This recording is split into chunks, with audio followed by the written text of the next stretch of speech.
Alright, we are 2 rounds in to the World Rally Championship, and both rounds have been won by Hyundai. So after winning only 2 rounds the whole of last season, they've won 2 in the first 2 rounds this season. The first one, Monte Carlo, being won by Thierry Neuville, and Rally Sweden, the second round, being won by Esa-Pekka Lappi. It was a fairly dry, but still normally unpredictable Monte Carlo, and then followed by a very snowy and very chaotic Rally Sweden, which after the 2 rallies, the top 3 in the championship are Thierry Neuville with 48 points, Elfyn Evans 45, and Adrien Fourmeau 29. So you've there got one driver from each of the 3 teams in one of each of the top 3 positions, which is quite good, even though Fourmeau is quite a long way behind. After the 2, there's really no surprise about who's in first and second. Neuville and Evans are 2 of the 3 drivers I would have put money on for the championship at the start of the season, with Oyt Tanak being the other one, who's down in a concerning but still reasonable 5th position. But yeah, the standout after 2 rounds is Fourmeau, definitely. He stepped up. He did a year in the British Championship last year, with a little bit of action in WRC2. I can't remember what rally it was, but he almost won one. Chile, I think, rings a bell. I don't know. Or Italy. Do we have an Italian round? Oh, I don't know. So he came 5th in Monte Carlo and 3rd in Sweden, which was his first podium in his career. So yeah, if he keeps going with that, more podiums and maybe wins. We'll see. What did we learn from Monte? In Monte, we learned that Ogier, obviously, he's still got it. He's still going. Didn't win, but he was close. He came 2nd. And Toyota are not perfect. Their loss of Carlo Rovanperä from full-time program is already showing to be hurting them. It's disappointing that he was tipped at the start of Sweden to win, but he didn't. He crashed and didn't win.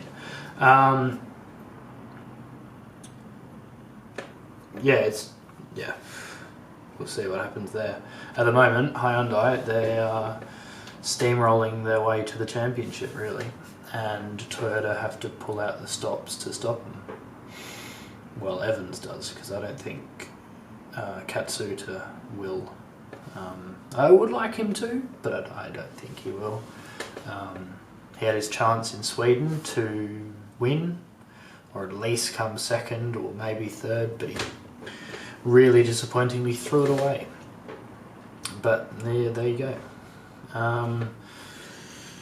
We'll go into Sweden now. Sweden, I don't know where to start with Sweden. We had a Rally 2 car be on the overall podium at the end of the first day. Georg Linnemer winning a stage overall in a Rally 2 car.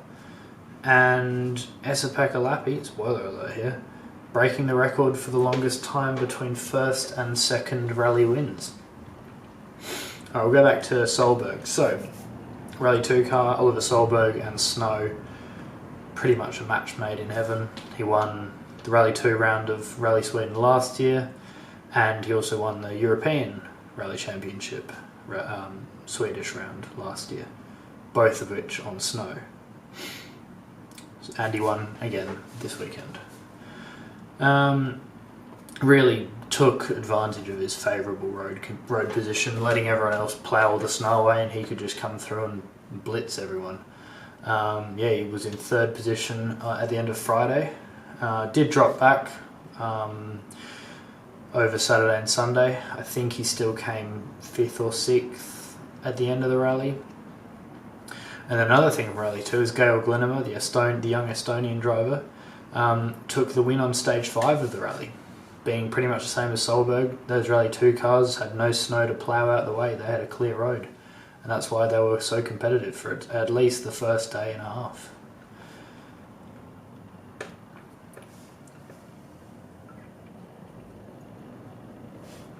What did we learn from Sweden?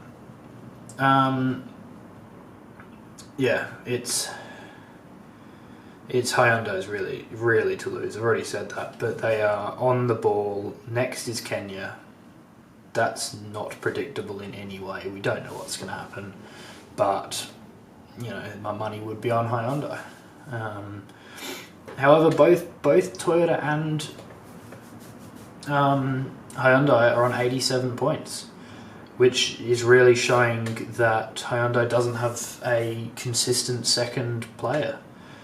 They've won both rallies, but they haven't come second or third in either of them, I don't think.